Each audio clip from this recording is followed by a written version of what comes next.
Hey everyone, I'm Jack Fossett, and today we're checking out the One Control BJF S100 amplifier.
So this is a small, lightweight amp head that is modeled after classic Marshall tones from the 60s, really all the way up through the 80s, right? Something like an early Plexi, all the way up into like hot-rodded JCM 800 territory.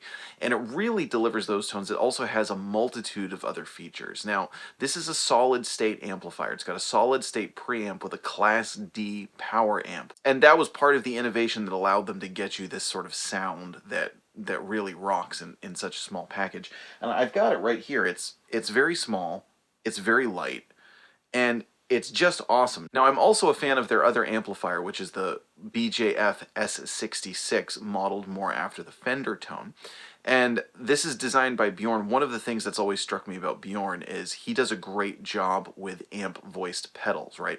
There are a lot of different amp-in-a-box pedals out there, and I've always thought that the ones that Bjorn makes are particularly good. They have the right feel, they have the right tone, they just express properly kind of the amplifier that they're going to model. Now, this one adds a whole bunch of different features that are just phenomenal. Notably, it has built-in tape echo on each channel, so you can actually dial them in separate. It's all the way up to 600 milliseconds. And it really has that nice kind of warmth to it, and integrates very, very well in the tone. And of course, one of the great things is it's also foot switchable. The channels are foot switchable, the delay is foot switchable, and the built-in effects loop is foot switchable. So you've got an effects loop, you've got built-in delay on each channel, you've got the ability to channel switch. As far as the channels themselves go, you've got gain, you've got volume, you've got master volume and presence, 3-band EQ, and then there are also these cool special switches, and the switches are for clarity and body. They are very, very good for tailoring your sound to different guitars or to different speaker cabinets, which brings me up to the next feature that this is, which this will actually put out different amounts of wattage depending on what speaker configuration you're going into. At 16 ohms, it's going to do 30 watts. At 8 ohms, it's going to do 66 watts. And at 4 ohms, it's going to do a full 100 watts. Now, what you're listening to right now is you're listening to it 4 ohms at 100 watts. And I'm actually plugging into the cabinet of another amplifier, of a combo amplifier. I just ran the speaker line to this amplifier. You're hearing it 4 ohms into 212s, which are 2 Jupiter speakers. And it just really gets a phenomenal big sound. The delay integrates very well with the drive. It works really well with the clean. The clean is just a really pretty, luscious clean. The cool thing is on the clean channel, you also have usable gain, right? If you push the gain all the way up, you get that cool kind of like edge of breakup blues breaker sound, and that works and also takes pedals pretty well. In fact, I'm going to plug one of my custom pedals, which is one that Bjorn actually built for me. It's whatever, it's not a big deal. He built me this custom fuzz called the 42 fuzz, and I am going to plug that into the clean channel using a Stratocaster. So next what I'm going to do is just play a bunch of different tones to show you how the EQ can sculpt it a little bit. You can get a heavier, scooped hard rock tone. You can do that kind of cool 90s blues thing where guys played Stratocasters into Marshall amps and pushed the gain a little bit more and got some cool blues tones that way. And also going to show you some samples of the clean and the delay.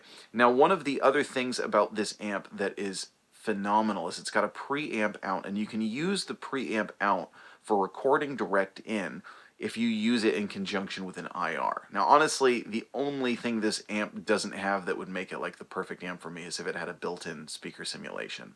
But there's so much going on under the hood that I don't really want to gripe about that too much, and there's so many speaker IRs out there that it's kind of a moot point anyway. But I've been using this direct in the computer with an IR built into Line 6 native, and it just sounds phenomenal. So I do want to share some clips now of what this amp sounds like plugged direct in.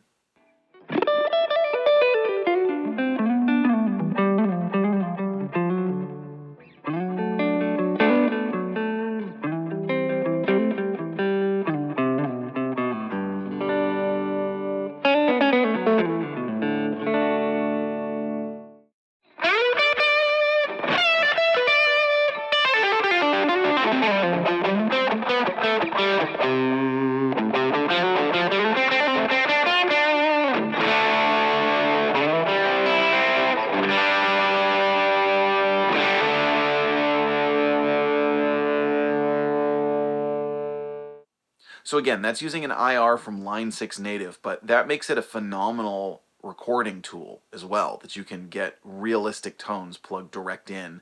I'm also using a DI there, I should mention that, but I was using a DI and then into Line 6 native and using a cab simulation from the Line 6 native, and then the rest is just the amplifier, and it just sounds great. Now, I want to thank One Control for sending this to me to do a review. I've done a lot of reviews with One Control, and I really like Bjorn's designs, and I really like the way that One Control is kind of putting them all together and sending them out. They're doing a great job.